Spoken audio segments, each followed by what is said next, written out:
Le chef de l'exécutif américain a eu quelques mots à dire au sujet de la réélection de son homologue français Emmanuel Macron.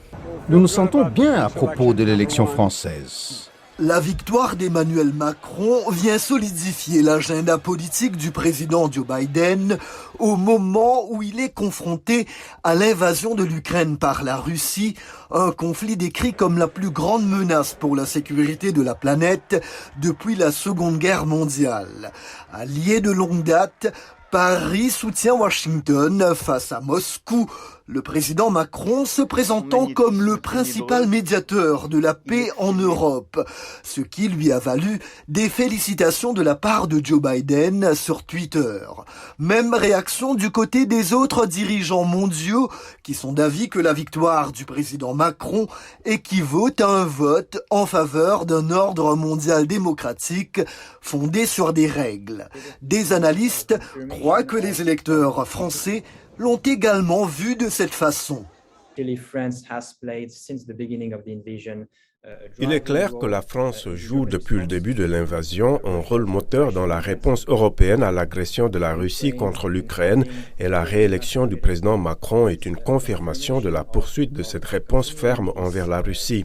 Ainsi, pour les autres dirigeants européens, cette réélection est clairement la bienvenue car elle confirme que la France continuera à jouer un rôle moteur dans la réponse internationale.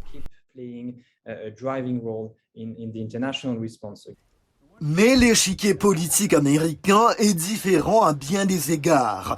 Comme le démontrent les sondages, une étude d'Ipsos a constaté que seulement 37% des Américains approuvaient la gestion de la Russie par le président Biden et 46% sa gestion de l'Ukraine.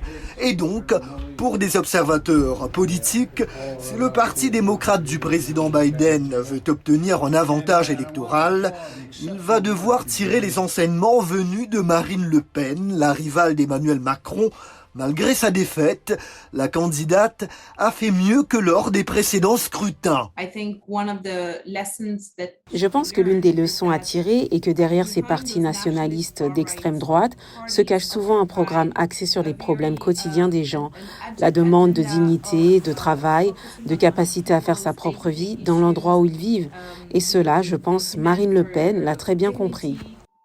2 ans après avoir élu Joe Biden à la tête des États-Unis, les électeurs américains seront conviés aux urnes en novembre prochain pour les élections de mi-mandat.